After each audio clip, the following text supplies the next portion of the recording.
Assalamualaikum warahmatullahi wabarakatuh. A'udzubillahi minasyaitonirrajim. Bismillahirrahmanirrahim. Alhamdulillahi rabbil alamin. Wassalatu wassalamu ala sayyidina Muhammadin wa ala alihi wa ashabihi ajma'in. Rabbi shrah li sadri wa yassir li amri wahlul 'uqdatam min lisani yafqahu qawli. Yang saya cintai dan yang saya banggakan rekan-rekan mahasiswa, sebelum mengawali kegiatan ini, marilah kita buka bersama dengan membaca surat Al-Fatihah. Ada hadisnya Al-Fatihah. A'udzubillahi minasyaitonirrajim. Bismillahirrahmanirrahim. Alhamdulillahi rabbil alamin.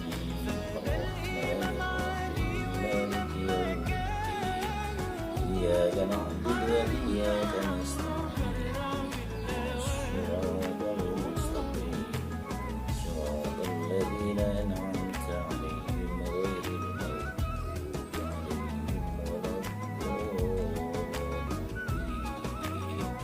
رب اغفر لي ولوالدي آمين.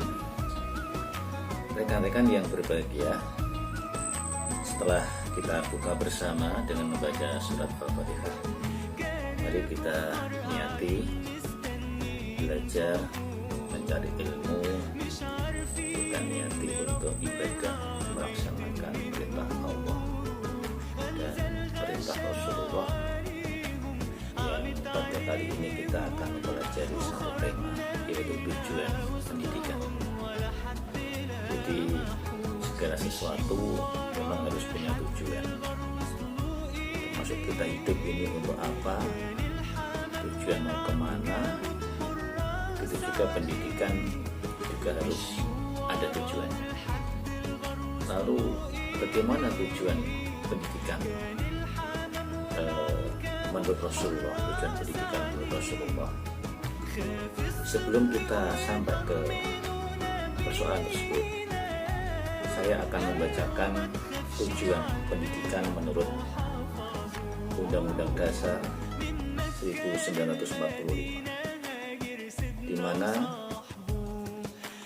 menurut undang-undang tersebut bahwa pendidikan nasional itu bertujuan bahwa setiap warga negara diharapkan menjadi manusia yang bertakwa kepada Tuhan, berakhlak mulia, cerdas, produktif, dan berdaya saing tinggi. Itu diantaranya tujuan-tujuan pendidikan yang tercantum menurut Undang-Undang Dasar 1945. Nah, sebelum saya membahas tujuan pendidikan menurut Rasulullah Shallallahu Alaihi Wasallam, kita terlebih dulu melihat firman Allah dalam surat Al-Alaq. Allah menyebutkan, Iqra bismi rabbikal ladzi khalaq khalaqal insana min 'alaq. Katakanlah, bacalah atas nama Tuhanmu yang Maha menciptakan, alladzi khalaq khalaqal insana min 'alaq. Dia, Tuhanmu, telah menciptakan manusia dari segumpal darah. Menurut beberapa ahli tafsir, bahwa min alaq itu tidak dimaknai segumpal darah, tetapi min alaq bahwa manusia itu diciptakan dari sesuatu yang menggantung. Apa itu yang menggantung? Maka secara ilmu biologi dapat dijawab bahwa manusia itu mulai tercipta ketika sel telur di rahim ibu dibuahi sel sperma dari bapak. Nah, sel sperma itu ketika masih berada di bapak itu menggantung. Begitu juga nanti ketika membuahi sel telur, maka sel sperma itu menggantung di rahim ibu. Setelah berkembang menjadi janin, janin juga menggantung di rahim ibu. Setelah saatnya lahir, bayi juga menggantungkan dirinya kepada orang lain. tanpa bantuan orang lain, bayi akan sulit untuk mampu mempertahankan hidupnya. Demikian juga manusia, meskipun dia sudah tumbuh besar, sudah punya kemandirian hidup, tetapi dia tidak akan mampu hidup sendiri. Dia pasti menggantungkan kepada pihak lain, baik keluarganya, orang di sekitarnya, maupun menggantungkan diri kepada alam sekitar. Bahkan yang terpenting, manusia itu harus menggantungkan dirinya kepada Allah Subhanahu wa Ta'ala. Karena sesuatu, karena manusia harus menggantungkan dirinya kepada pihak lain, maka perlu dilakukan pendidikan. Karena apa?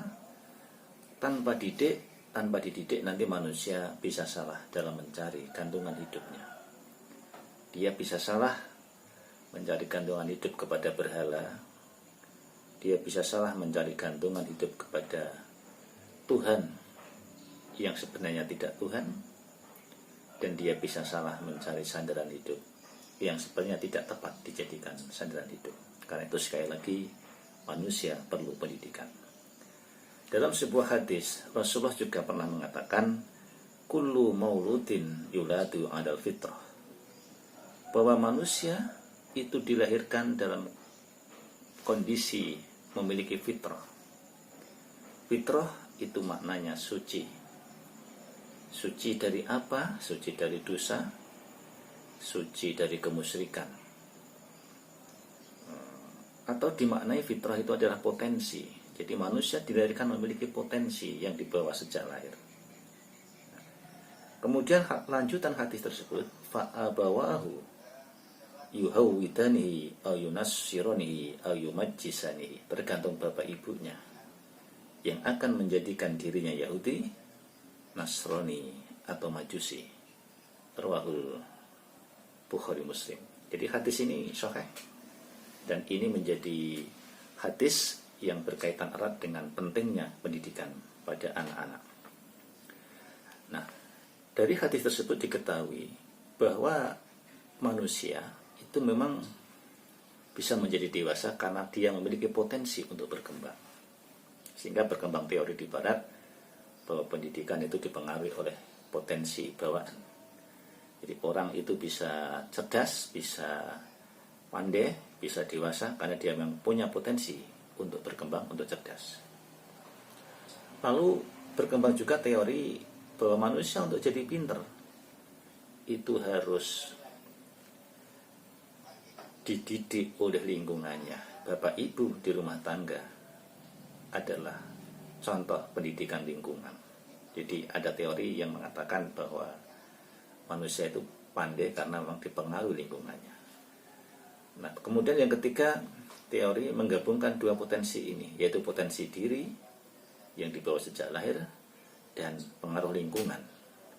Dua potensi ini dijadikan satu untuk mendidik anak-anak, mendidik generasi muda agar dia berkembang menjadi tumbuh menjadi manusia yang sempurna, yaitu manusia yang secara jasmani dia memiliki kekuatan fisik, secara akal dia memiliki kecerdasan, dan secara rohani dia memiliki sikap yang sesuai dengan nilai-nilai ketuhanan. Itu harapan dari pendidikan yang menggabungkan potensi anak dan menggabungkan pengaruh lingkungan. Para mahasiswa yang berbahagia, dari penjelasan yang saya sampaikan, ciri manusia yang sempurna atau bahasanya insan kamil begitulah. Ciri manusia yang sempurna nomor satu adalah jasmaninya sehat, tidak sakit-sakitan. Jasmaninya kuat, tidak lemah, dan dia memiliki keterampilan. Nah, dalam teori pendidikan terbaru, jasmani yang kuat, sehat, punya keterampilan itu dimaknai sebagai ranah psikomotorik atau ranah skill. Jadi orang itu diharapkan memiliki keterampilan, bakat, sesuai bakat dan minatnya masing-masing, sehingga dari bakat fisik itu nanti diharapkan bisa menunjang kehidupan dia di dunia. Kemudian yang kedua, manusia yang sempurna itu cirinya adalah akalnya cerdas dan pandai. Jadi orang yang cerdas dan pandai itu adalah orang yang memiliki ciri sebagai manusia yang insan kamil atau yang sempurna. Dalam ranah pendidikan ini bisa masuk dalam ranah kognitif atau pengetahuan. Jadi pengetahuannya banyak, informasinya banyak, dia bisa memberikan solusi-solusi secara keilmuan. Dan ranah ini adalah ranah kognitif, sehingga orang yang cerdas akalnya, yang pengetahuannya banyak, tentu sangat diharapkan oleh kita semua. Yang ketiga adalah orang yang hatinya penuh iman. Ranah sekarang itu dimasukkan menjadi ranah akhlak. Jadi orang-orang yang akhlaknya bagus, ranah afektif, sopan santun, ini hatinya adalah hati yang penuh keimanan. Jadi 3 ciri orang bisa dikatakan memiliki kesempurnaan. Nomor 1, jasmani kuat sehat. Yang kedua, akalnya pandai cerdas. Dan yang ketiga, hatinya penuh keimanan. Kemudian tujuan pendidikan. Tujuan pendidikan ini tentu tidak sama menurut para ahli. Mereka memiliki pendapat yang berbeda-beda. Saya contohkan misalnya menurut Syed Muhammad Naqib Al-Atas. Jadi Muhammad Naqib Al-Atas itu berpendapat bahwa tujuan pendidikan adalah menuju yang baik. Jadi semakin dia baik, maka tujuan pendidikan itu makin berhasil. Semakin tidak baik, berarti pendidikan bisa dikatakan gagal. Secara logika, kalau kita mengacu kepada pendapat Muhammad Naqib Al-Atas ini, anak SD dengan anak SMP, anak MI atau anak MTS, itu mestinya lebih baik anak SMP atau MTS. Begitu juga anak MTS, SMP, mestinya lebih baik anak SMA, anak aliyah atau SMK. Begitu juga anak SMK, aliyah atau SMA, mestinya juga lebih baik anak yang kuliah. Dan seterusnya. Karena pendidikan itu adalah menuju yang baik. Artinya ya, semakin tinggi pendidikannya seseorang, berarti dia semakin baik. Ini secara teori. Tapi apakah kenyataannya begitu? Ya mari kita saksikan di lingkungan kita masing-masing. Kemudian yang kedua, tujuan pendidikan menurut D. Marimba. D. Marimba ini membuat tujuan pendidikan yaitu terbentuknya kepribadian Muslim. Jadi Muslim yang memiliki pribadi Muslim. Ini tentu masih terlalu umum. Kepribadian Muslim itu sangat banyak, sehingga untuk mencapai ini harus perlu dibagi-bagi lagi, dikategorikan, diindikasikan apa yang dimaksud dengan kategori Muslim. Kalau yang kategori pribadian Muslim itu adalah masih terlalu luas. Tetapi inilah pendapat yang disampaikan oleh D. Marimba. Kemudian menurut Al-Abrasi, menurut Fatih Al-Abrasi, pendidikan itu adalah manusia, tujuannya adalah manusia yang berakhlak mulia. Jadi membentuk manusia yang berakhlak mulia. Semakin berakhlak, dari tujuan pendidikan makin berhasil. Semakin tidak berakhlak, maka pendidikan itu gagal. Kalau diaplikasikan mestinya mahasiswa yang sedang kuliah itu akhlaknya mestinya lebih mulia dari anak SMA. Anak SMA mestinya lebih mulia dibanding anak SMP dan seterusnya hingga anak SD. Sekali lagi pertanyaannya, apakah kondisinya demikian? Ya, kita buktikan di lapangan kita masing-masing. Kemudian yang keempat, manusia, tujuan pendidikan adalah menurut Munir Mursi, yaitu untuk mencetak manusia yang sempurna.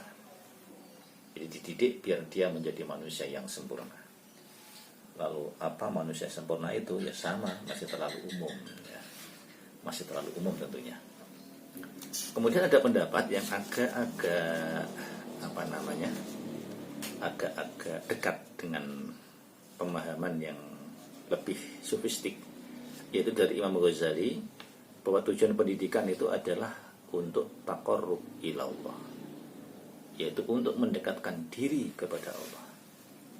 Artinya seseorang itu semakin tinggi pendidikannya, mestinya dia semakin dekat kepada Allah. Sehingga kalau diaplikasikan, orang kuliah mestinya lebih dekat hubungannya dengan Allah daripada anak SMA. Anak SMA lebih dekat hubungannya kepada Allah daripada anak SMP, dan seterusnya dan seterusnya.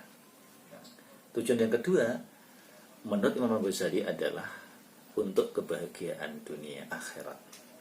Jadi bahagia itu tidak hanya di dunia, tetapi bahagia juga di akhirat. Dan itu adalah tujuan pendidikan menurut Imam Ghazali. Jadi taqarrub ilallah, untuk mendekatkan diri kepada Allah. Yang kedua adalah untuk kebahagiaan di dunia dan akhirat. Ini tentu sesuai dengan firman Allah, Rabbana atina fid dunya hasanah wa fil akhirati hasanah. Jadi kita selalu berdoa agar di dunia ini diberi kebahagiaan dan di akhirat juga diberi kebahagiaan, dengan tambahan waqina adzabannar, dijauhkan dari api neraka. Selain itu, mengenai kata-kata taqarrub ilallah, itu juga menjadi implementasi dari sebuah ayat yang Allah telah berfirman, wa ma khalaqtul jinna wal insa illa liya'budun. Wa ma khalaqtul jinna wal insa illa liya'budun. Dan aku Allah tidak menciptakan jin dan manusia kecuali untuk beribadah kepadaku. Nah, inilah yang menjadi rujukan Imam Ghazali dalam membuat rumusan tujuan pendidikan. Kemudian untuk tujuan kebahagiaan dunia dan akhirat, ini Imam Ghazali sudah menegaskan, man aradad dunya fa'alaihi bil ilmi, wa man aradal akhirah fa'alaihi bil ilmi, wa man aradahuma fa'alaihi bil ilmi. Jika kamu ingin bahagia di dunia, maka capailah dengan ilmu. Jika kamu ingin bahagia di akhirat, maka capailah dengan ilmu. Dan jika kamu ingin bahagia di dunia dan akhirat, bahagia keduanya, fa'alaihi bil ilmi, capailah dengan ilmu. Jadi untuk mencapai itu dengan ilmu, untuk bahagia dunia dengan ilmu, untuk bahagia akhirat dengan ilmu, untuk bisa dekat kepada Allah juga harus dengan ilmu. Karena itu inilah tujuan pendidikan menurut Imam Ghazali. Jadi anak-anak kita yang sekolah, kita sendiri yang sedang kuliah, harus selalu kita ingat bahwa kita mencari ilmu itu adalah untuk taqarrub ilallah, agar kita ini makin dekat kepada Allah, agar kita makin menjadi baik, menjadi sempurna, menjadi pribadi yang muslim menurut di Marimba tadi, dan kita bisa bahagia di dunia. Tidak hanya di dunia, kita dengan bekal ilmu ini, kita mencari ilmu ini juga untuk tujuan akhirat, agar kita nanti di akhirat bisa menjadi orang-orang yang berbahagia, bisa menjadi orang-orang yang beruntung, dan dijauhkan dari api neraka, waqina adzabannar. Ini adalah tujuan pendidikan. Jadi banyak tujuan pendidikan yang sudah dirumuskan oleh para ahli. Nanti silahkan dipelajari, dikombinasi, dan salah satu rujukan yang bisa kita pakai adalah pendapatnya Imam Al-Ghazali yang tujuan pendidikannya adalah lebih sofistik, yaitu taqarrub ilallah, untuk kebahagiaan di dunia dan di akhirat. Kemudian nanti tujuan-tujuan itu tentu ada tujuan yang jangka panjang, ada tujuan yang jangka pendek. Tujuan yang jangka pendek, ada tujuan yang harus dicapai saat ini juga, dan ada yang nanti. Tujuan pendidikan itu bisa dipecah-pecah lagi, tetapi secara umum tujuan pendidikan kita laksanakan agar anak-anak itu menjadi orang yang makin dekat kepada Allah, taqarrub ilallah, dan dia bisa bahagia di dunia dan akhirat. Nah, itu yang terpenting. Jadi ilmu apapun nanti yang kita ajarkan kepada anak didik, hendaknya ilmu itu bisa membawa anak-anak kita makin dekat kepada Allah. Hendaknya ilmu itu bisa membawa anak-anak makin bahagia, baik bahagia di dunia dan akhirat.